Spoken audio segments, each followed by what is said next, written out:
नमस्कार, मैं juice uncle और बिजनेस की पाठशाला में आपका स्वागत है। अपनी किताब थिंक एंड ग्रो रिच में नेपोलियन लिखते हैं कि अपने आप को हाईलाइट करो, अपने आप को भीड़ से अलग रखो। अगर आप भीड़ का हिस्सा हैं तो आप इतिहास नहीं रच सकते। तो दोस्तों, अगर आप अपने बिजनेस के किसी प्रोफेशन में हैं, आप किसी शहर में बिजनेस कर रहे हैं और आपकी चर्चा नहीं है, लोगों के जुबान पे आपका नाम नहीं है, तो आप पिछड़ जाएंगे, आप इतिहास नहीं रच सकते। आप जिस भी बिजनेस में डील कर रहे हैं, अगर ग्राहक को उस चीज़ की ज़रूरत पड़ती है तो सबसे पहले जुबान पे उस पर आपका नाम आना चाहिए। अगर वो आपके कंपटीटर पे भी जाता है तो उसकी जुबान पे आपका नाम रहना चाहिए। अगर ऐसा हो रहा है, अगर शहर में आप कोई भी चीज़ बेच रहे हैं और उसकी ज़रूरत किसी को पड़ रही है और पहला नाम अगर आपका आ रहा है तो आप हाईलाइटेड हैं, आपकी चर्चा है। अगर मैं कहना चाहूँ कि बद्दी में अगर किसी को जूस पीना है तो उसकी ज़ुबान पर पहला नाम क्या आएगा? Juice uncle. अगर किसी को मोबाइल ख़रीदना है तो उसकी ज़ुबान पर पहला नाम क्या आएगा? Bablu mobile house. अगर किसी को क्रॉकरी में या बर्तन लेने हैं तो उसकी ज़ुबान पर पहला नाम क्या रहता है? जैन बर्तन भंडार।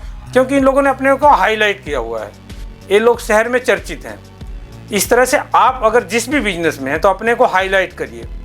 आप चाहे व्यवहार से अपने को हाईलाइट करिए, चाहे अपने रेट से हाईलाइट करिए, चाहे अपने क्वालिटी के नाम पे अपना नाम बनाइए, लेकिन आप चर्चा का विषय होना चाहिए।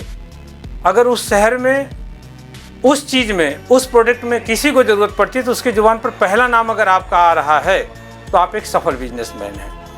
आप चुप मत बैठिए, अपने को अपडेट करिए। अगर आप एक मोबाइल भी खरीदते हैं ना तो 1 महीने के अंदर वो आपसे अपडेट मांगने लगता है, लेकिन हम अपने को क्यों नहीं अपडेट करते? अपने बिजनेस को क्यों नहीं अपडेट करते?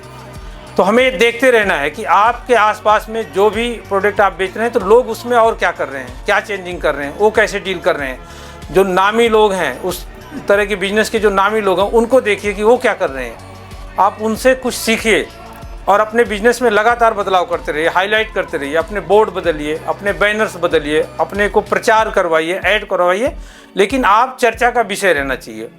अगर आप ऐसा कर पाएंगे तो आप एक सफल बिजनेसमैन बनेंगे। ये इसी को कहते हैं कि अपने को हाईलाइट करो। आप अगर अपने को गुमनाम कर लेंगे, अगर आप भीड़ का हिस्सा हो जाएंगे तो आप धीरे धीरे पिछड़ते चले जाएंगे। अगर आप अपने को हाईलाइट कर रहे हैं, आप अपने को फ्रंट पे रख रहे हैं, आप अपने को सबसे आगे रख रहे हैं, तो आपका बिजनेस भी सबसे आगे जाएगा और आपका नाम भी होगा और आपकी चर्चा भी बनी रहेगी। आप ही कमा पाएंगे और आप इतिहास रच सकते हैं। तो हमेशा अपने को अपडेट करें और अपने को हाईलाइटेड करते रहें, अपनी मार्केटिंग करते रहें और आप कुछ नया करते रहें, कुछ नया सीखते रहें। लेकिन अपने को भीड़ का हिस्सा नहीं बनाना है, अपने को हाईलाइटेड करना है, अपने को भीड़ से सबसे आगे रखना, अपने को फ्रंट में रखना है। तब आप चाहे किसी भी प्रोफेशन में, तभी आप आगे जा सकते हैं, तभी आप इतिहास रच सकते हैं। इसी के साथ मैं कहना चाहूँगा कि जब बदलेंगे आप तो बदलेगा भारत। जय भारत।